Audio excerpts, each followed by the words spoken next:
Who else but the Stifle Tower, Rudy Gobert, and that block on Kevin Durant. You rarely see somebody go up and pin KD's shot like that. Well, not when you talk about a 7-foot guy that can dribble the ball and take it to the basket like that. Great block by Gobert, though. It was. He had a couple of blocks on the night. Otherwise, big scoring and productive night, but was it enough?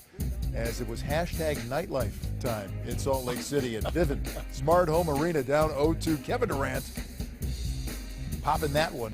Ian Clark losing the basketball to Shelvin Mack, who started again. George Hill not going because of the bad toe.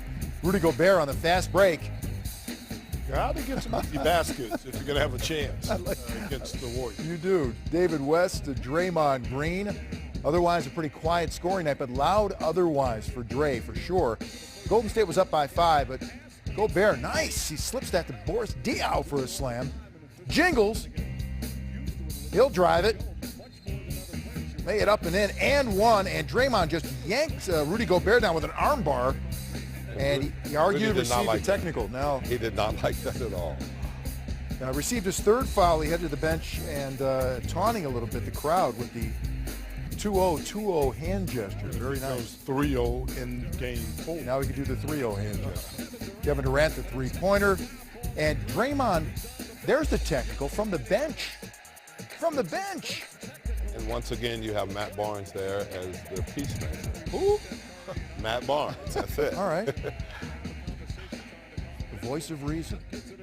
Everybody came over. Steph Curry trying to calm him down. Gordon Hayward to Rodney Hood for the corner three. The Jazz had their first lead, not of the game, of the series. One of the few baskets that Hood was able to knock down tonight. Yeah, they had a 50-49 lead to the Jazz at the break. Gordon Hayward just steps into that three-pointer. 29 in the game, 6 assists. And if they can stay in the attack mode like that, I mean, Gordon Hayward is so great on the break. You get him those shots, he's going to knock them down. That's an easy one for Gobert, who had 21 points, 15 rebounds, 4 assists, 2 blocks. Monster game. Utah's up 62-53, but McGee blocking Joe Ingles on the other end. Steph, first 3 of the game after an 0-6 start from beyond the arc. 23 in the game on 6 of 20. Just a matter of time. It's just a matter of time, and he may not shoot it great, but as I said to these guys, he's going to make all the big ones. He's going to have the knockout punch. Andre Iguodala from Draymond Green, and then Gordon Hayward.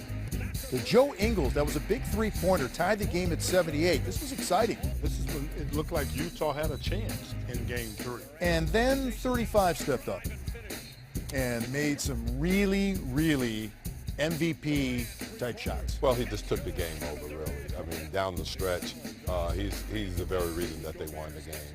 I'm not sure how many. I think he had 20 out of 18 out of their last 24 or something like that. But, when he's shooting the ball and he's taking it to the basket like that, it's going to be a tough, tough way. Right, and then this little confrontation between Gobert and Durant. Durant comes with 2 hands to the back, and after they looked at it, a flagrant 1 and a technical on that play, but Kevin Durant then answers with this bank shot.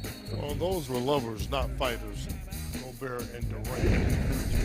And once again, KD let his game do the talking, I think.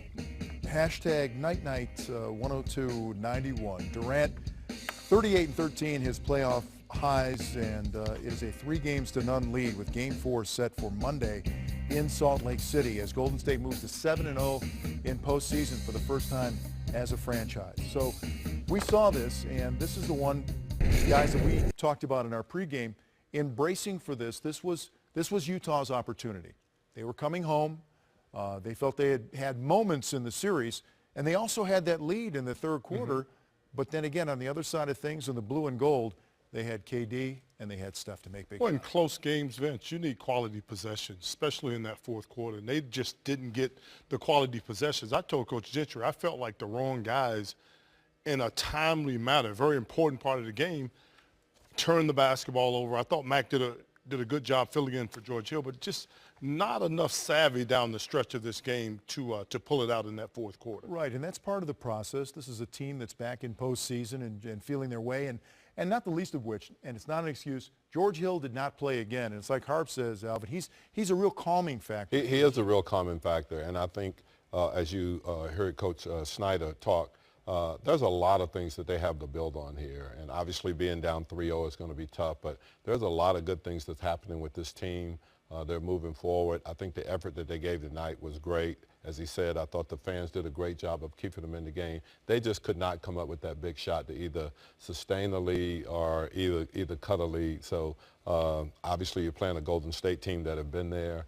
And when the time came, their guys stepped up and made all the big plays. Yeah, you looked at several points to the box score, and one of them was the assists. And it was only 17 assists, which is a postseason low for Golden State. That meant those guys, when they had to, what do? They go one-on-one. They isolate, they go one-on-one. Well, a lot of the times, though, tonight, though, when you have your best players like Steph and Clay shooting 7 for 29, then obviously the assist's not going to be there. These are the same ones where they come off, you pass it, they make the shot, then those are assists. That just didn't happen tonight. Right.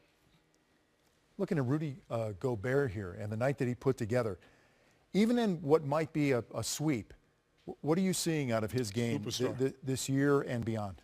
Superstardom. I really think he has the potential when you look at his full body of work, his ability to defend, police the paint, his ability to catch and score on the inside. You know, I think when you look at big guys, you look at their footwork and you look at their hands. He has really soft hands, can catch most passes, great offensive rebounder, and again, guys can't come in and get a lot of easy baskets against you. And, you know, we talked about Steph's and Clay's struggle. Rudy had a lot to do with that because of his presence in that paint as he goes up for a nice jam throughout this game here. Yeah, and another point I think. If you just get those free throws. The free throws, yeah, but another point is that he's a great runner. Yes. If you're a big guy and you're a great runner, I mean, that's where the league is going, and that's what's happening in this league. You got to be a big guy that's able to get out on the floor, and obviously you can see that he can do that also. Yeah, Harp, one guy we haven't talked about is Klay Thompson.